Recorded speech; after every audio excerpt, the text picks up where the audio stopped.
वेळ घालणार नाही. उमेदवार असतील, सलगरताई असतील, सर्व ज्येष्ठ श्रेष्ठ वंदनीय पूजनीय सर्व गावचे सरपंच, चेअरमन, व्हाईस चेअरमन आणि अत्यंत पुरोगामी विचाराचा हा पारनेर तालुका, त्याचबरोबर जोडीला असा आमचा नगर तालुका.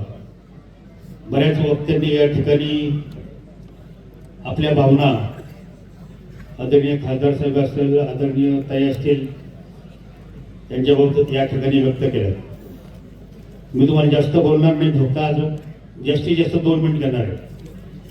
आत्ताच 2:15 वाजता राहुल पटेल शेळकेबाई 2:15 वाजता एक लग्न होतं. मला वाटतं आपल्या पानवळीचं कुठलं स्वर्गमंगल कार्यालय, त्या ठिकाणी आमचे पाहुणे वडगाव सावताळचे बाळासाहेबजी रोकडे आणि हंडे पाटील देशमुख पारनेर, त्या ठिकाणी आपले महाशय उमेदवार आले.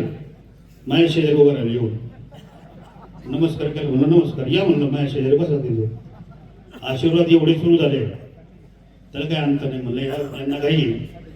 ते म्हणले कसं काय झालंय? म्हणलं सर तुम्ही 4 नंबरला आहे. तेव्हा सोबत कुठं सांगत नाही राहू. व्हिडिओमध्ये येईल तो म्हणते, व्हिडिओमध्ये येईल, त्या लग्नाच्या व्हिडिओमध्ये फोटोग्राफी आहे तिथं.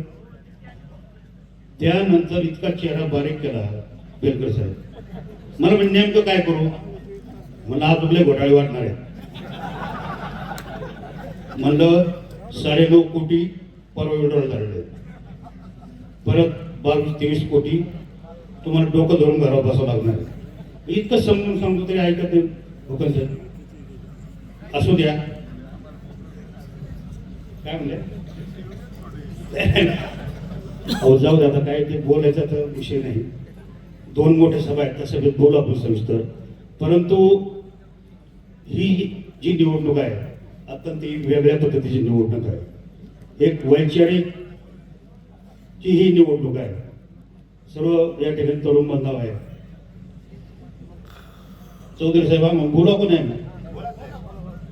बा दिवा जर लावला, आपण जर तोंडाने फुंकला तर दिवा विसतो, बरोबर आहे? आणि अगरबत्ती जर लावली बेलकर साहेब, अगरबत्ती विसती का? मग तिचा जो सुगंध असतो, तिचं जे काम असतं ते अहोरात्र त्या घरामध्ये त्या समाजामध्ये देत असतं. आता आपल्याकडे 4 दिवे आहेत. किती दिवे आहेत आपल्याकडं? तुम्ही फुंकर आणा बरं जोरात.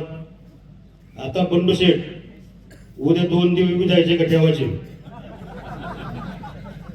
मी खरं बोलतो बरं का, मी हे तुम्हाला खरं सांगतोय.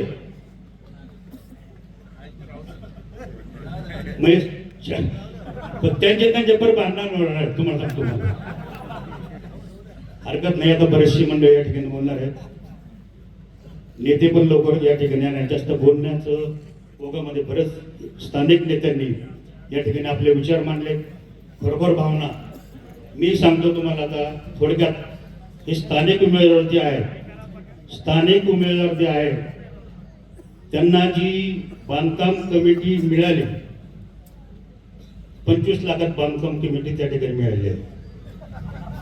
तो आकडा कोणाकडे पैसे कुठे गेले, काय गेले, सगळं मला माहिती. त्यानंतर खरी शिवसेना जी वाढवली, आदरणीय आमचे सहकारी मित्र सभाजीराव गायकवाड, पहिल्यापासून ते बी डील जे झालं, आदरणीय सुरेश शेठ खिलारी टायर दुकानवाले, मार्केट दुकान आहे, बळच त्यांना त्या ठिकाणी सुद्धा 25 लाखाचं डील त्या ठिकाणी झालं. त्यावेळेस सभाजीरावनी उमेदवारी मागं घेऊन आत्ताचे 15 वर्ष राहणारे आमदार, 15 लाख सुरेश खिलारीचे, 10 लाख माझे, असे सभाजीरावला पॅकेज मिळालं. मग तेव्हा विजयरावला त्याविषयी उमेदवारी मिळाली. म्हणजे इतकी इत्तमभूत माहिती मला नगर पारनेर मतदारसंघाची माहित आहे.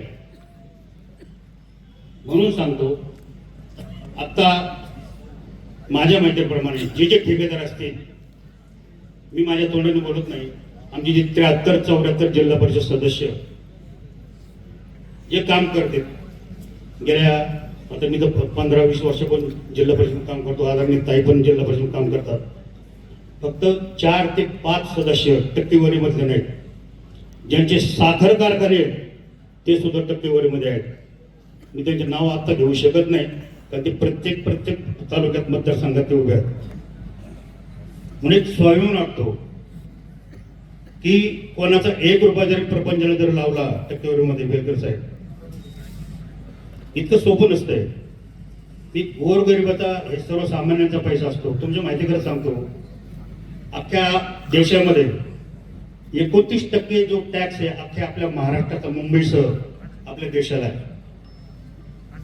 त्या माध्यमातून जे आपले रस्ते असतील हे उपकार करत नाही, हे शासन आपल्याला एवढं देते, रस्ते करतं, इतर कामं करतं, हरकत नाही. वेळ झालाय, अजून मला वाटतं उमेदवार बोलणार आहेत, ताई बोलणार आहेत. हा नाही उमेदवाराला बोलला का नाही, बरं ठीक आहे.